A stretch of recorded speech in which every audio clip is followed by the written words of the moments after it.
Assalamu alaikum student, mathematics 4024, welcome to Maths Guru. Student, the next question is again related to the topic of mensuration. In this question we have two solids. The first one is the cone and the second one is a hemisphere. Hemisphere is basically half of a sphere. Let's just read out the question and see what we have to do in this question. The diagram shows a solid cone and a solid hemisphere. The cone has a radius 2.4 centimeter and slant height of 6.3 centimeter. The hemisphere has a radius r centimeter. The total surface area of the cone is equal to the total surface area of the hemisphere. Calculate the value of r. अच्छा, अब यहाँ आपको दो formulas जो है वो given है. The first one is the curve surface area of a cone with radius r and slant height l is a is equals to pi r l. L इसमें स्लांट हाइट है, R इसमें radius है. और दूसरा उसने दिया हुआ है the curve surface area of a sphere of radius R is A is equal to 4 pi r square. अच्छा, अब ये curve surface area of a sphere है. ठीक है, यहाँ हमारे पास जो है वो हेमिस्फेयर है. तो ये थोड़ा सा जो है वो जो है पॉइंट अपने जहन में रखना है. अच्छा, दो यहाँ जो टर्मिनोलॉजीज है उसको भी डिस्कस कर लेते हैं. पहली उसने कोन नहीं यूज किया, उसने कहा सॉलिड कोन. ठीक है, और फिर उसने यहाँ हेमिस्फेयर नहीं यूज किया, उसने कहा सॉलिड हेमिस्फेयर. इसका मतलब ये है कि दोनों जो सॉलिड्स हैं उनकी बेसिस हैं. ठीक है, मतलब अगर मैं हॉलो कोन की बात करूं तो हॉलो कोन की सबसे बेस्ट एग्जांपल जो है वो पार्टी हेड है. क्योंकि आपने देखा पार्टी हेड में अंदर कुछ भी नहीं होता, हॉलो होती है वो अंदर से. लेकिन ये सॉलिड कोन है, इसका मतलब है कि इसकी बेस है. ठीक है, अंदर से ये हॉलो नहीं है. और फिर उसने स्फेयर हेमिस्फेयर के साथ भी उसने कहा है the hemisphere is also a solid. इसका मतलब है कि इसकी भी बेस है. ठीक है. अच्छा, हमने जब फॉर्मूलाज हमने डिस्कस किए थे तो हमने ये डिस्कस किया था कि भाई हमारे पास जो स्फेयर है उसका जो सरफेस एरिया होता है, टोटल सरफेस एरिया जिसको हम कहते हैं, वो होता है 4 pi r square, जो इस क्वेश्चन में भी गिवन है. ठीक है.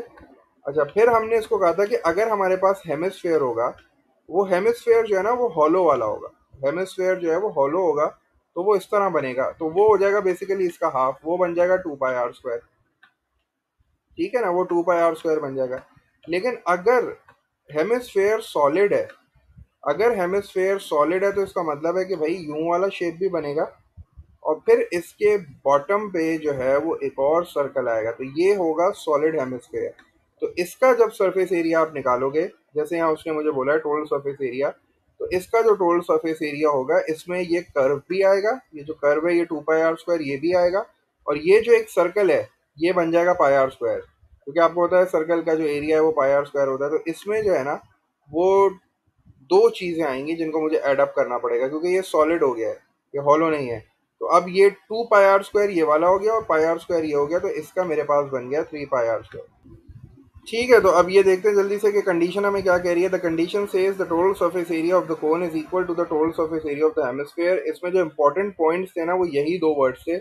यही दो वर्ड्स आपको बताने की कोशिश कर रहे हैं कि आपको कौन से फॉर्मूलाज यूज करने हैं.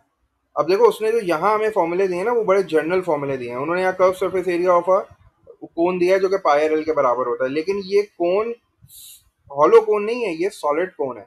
तो सॉलिड कोन मैंने बोला है कि इसकी बेस भी है. तो ना अब हमारे पास जो फॉर्मूला यूज होगा ना वो सिर्फ पाई आर एल नहीं होगा. पाई आर एल तो कर्व सरफेस एरिया है.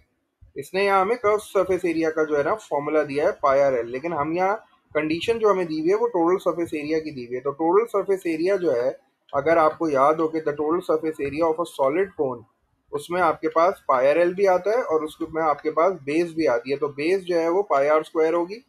बेस आपके पास pi r square होगी क्योंकि ये सॉलिड कोन है. और फिर इसमें आप ऐड करोगे पाई आर एल. तो ये जो था वो फॉर्मूला था जो हम यूज करते थे total surface area of a cone. उसने यहाँ जो फॉर्मूला दिया है ये curve surface area of a cone दिया. तो ऐसा नहीं कि आपने ये वाला फॉर्मूला यहाँ यूज कर लिया, इससे तो आपका आंसर गलत आ जाएगा. तो इसीलिए मेंसुरेशन में फॉर्मूला बड़े इंपॉर्टेंट होते हैं, क्योंकि वो आपको कभी भी कंप्लीट चीज नहीं देता. वो आपको मतलब फोर्स करता है कि थोड़ा सा सोचो, अपना दिमाग यूज करो. अगर आप उस वक्त नहीं चाहते कि मैं अपना माइंड इतना यूज करूं तो इससे बेहतर है कि आप जो है ना वो चीज़ों को समझ के याद कर लो, ताकि वहाँ यूज़ करने में आसानी हो. तो this is the formula for the total surface area of a solid कोन. तो सॉलिड कोन ये हो गई. और फिर अगर मैं ये कोन ऐसे बना भी देते हैं ताकि थोड़ा सा क्लियर हो जाए, ये सॉलिड कोन हो गई. और फिर अगर मैं हेमिस्फेयर की बात करता हूँ वो भी मेरे पास सॉलिड है, तो उसको भी फिर मैं यूं करके बनाऊंगा. और फिर मैं इसके अंदर भी जो है मुझे बेस बनानी पड़ेगी, तो वो जो है वो 3 pi r square हो जाएगा. तो अब मैं ये दो फॉर्मूला सिर्फ यूज़ करूंगा इनमें मुझे सिर्फ वैल्यूज़ प्लग इन करनी है और मैंने जो है वो अपने आर की वैल्यू निकालनी है।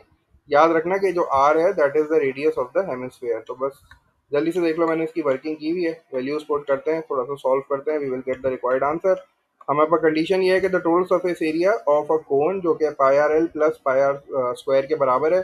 पाई आ गया as it is, r square आपको पता है कोन का रेडियस कितना है, बेस का 2.4 है तो 2.4 square plus pi are L, again R को आपने 2.4 ले लिया, स्लांट हाइट 6.3 थी, इक्वल्स टू आपको होता है 3 पाई आर स्क्वायर जो है वो हेमिस्फेयर का total surface area solid hemisphere का। तो 3 पाई तो एज इट इज आ गया, आर आपको नहीं पता तो आपने आर स्क्वायर लिख दिया। अब यहाँ भी पाए है दोनों जगह पे, तो अगर आप पाए को कॉमन ले लो तो ये एक पाए बन जाएगा, बाहर आ जाएगा, फिर आप पाए से पाए को कैंसिल कर सकते हो। ठीक है ना, तो ये मैंने यहाँ डायरेक्ट इस तरह कैंसिल कर दिया कि पहले ये दोनों पाए में से एक पाए कॉमन लूंगा, दो पाए है ना, तो आई कैन टेक पाए एज कॉमन। जब पाए कॉमन लूंगा तो फिर मैं पाए को इस पाए से कट आउट कर सकता हूँ। उसके बाद जो है मेरे पास बच जाएगा 2.4 स्क्वायर प्लस इन दोनों को मल्टीप्लाई करूंगा, ये 3 यहाँ जो है वो मल्टीप्लाई और इधर आके डिवाइड हो जाएगा। तो मेरे पास कुछ इस तरह बन जाएगा 3r स्क्वायर इक्वल्स टू 20.88। अगर मैं इसको सॉल्व कर लूँ कैलकुलेटर से तो ये 20.88 हो जाएगा। और चूंकि मुझे आर की वैल्यू चाहिए, ये 3 को पहले शिफ्ट किया, डिवाइड किया और फिर स्क्वायर रूट लेके the value of R is coming as 2.63 centimetre.